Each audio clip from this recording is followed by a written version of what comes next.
స్థానిక సంస్థల్లో అవినీతి పరులను ఓడించాలని సిర్పూర్ ఎమ్మెల్యే పాల్వాయి హరీష్ బాబు తెలిపారు. చింతలమారేపల్లి బజ్జూరు మండలంలో ఆయన తన మద్దతుదారుల తరపున ఎన్నికల ప్రచారం నిర్వహించారు. రుద్రాపూర్, ముంజంపల్లి, బారేగూడ గ్రామాల సర్పంచ్ అభ్యర్థులు శంకరమ్మ, వెంకటాచలం, సుశీలలకు మద్దతుగా ప్రచారం చేపట్టారు. అవినీతి పరులను గ్రామ పంచాయతీ ఎన్నికల్లో ఓడించాలని, మంచివారికి అండగా నిలవాలని గ్రామస్తులను కోరారు. ప్రాణహిత కాల్వ భూసేకరణ విషయంలో అవినీతికి పాల్పొన్న నాయకులు మళ్లీ కొత్త వేషం వేసుకొని వస్తున్నారని, వారికి తగిన గుణపాఠం చెప్పాలని పిలుపునిచ్చారు.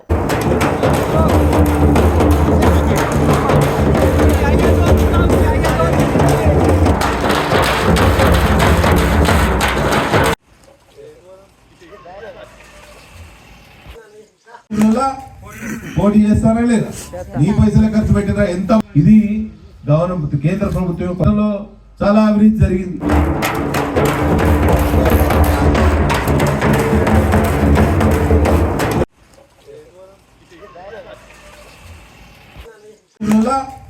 పోటీ చేస్తారా లేదా? నీ పైసలు ఖర్చు పెట్టినా ఎంత మందికి అన్యాయం జరిగింది ప్రాణహిత భూములలో? అవునా? వందల మందికి ఇక్కడ చాలా అవినీతి జరిగింది.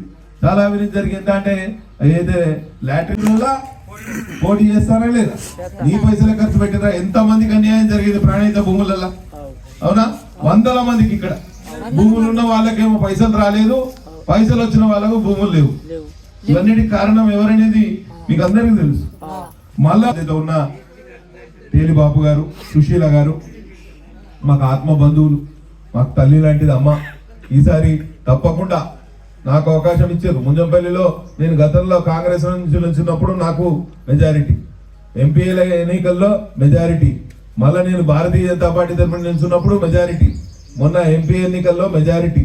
ప్రతిసారి మనకు బాబన్నను ఒకసారి డైరెక్టర్, ఏదైతే సొసైటీ డైరెక్టర్ గా గెలిపించారు, ఇన్నిసార్లు అవకాశం ఇచ్చారు. వచ్చే 3 సంవత్సరాల పాటు కూడా నా పదవీ కాలం ఉంటది. తప్పకుండా గ్రామంలో ప్రధాన సమస్యలు నాకు చెప్పడం జరిగింది బాబన్న గారు.